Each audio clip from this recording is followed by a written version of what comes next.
পিতৃ ৰূপে লভি ৰাজন দখলত আৰু শিক্ষা লভি মহৰ্ষি বশিষ্ঠৰ পৰা জীৱন আমাৰ কৰিলো ধন্য হ'ব লাগিব আমি পিতাৰ উত্তম পুত্ৰ দাদা ভাই তব ভাতৃ মই লক্ষ্মণ আপোনাৰ আজ্ঞা পালনেই হৈছে ধৰ্ম আমাৰ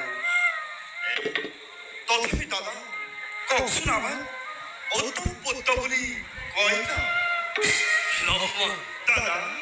গুৰুদেৱৰ পৰা তুমি লভিছিলা এই জ্ঞান তথাপি সুধিছা যেতিয়া আমাক কওঁ শুনা কওক দাদা তিনি প্ৰকাৰে আছে পুত্ৰৰ পৰিচয় পিতৃৰ বাক্য সততে মানি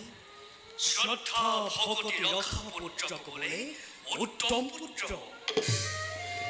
আৰু যি পুত্ৰৰ কৰ্তব্য পালনত পিতৃৰ সকিয়নিৰ বাৰে বাৰে হয় প্ৰয়োজন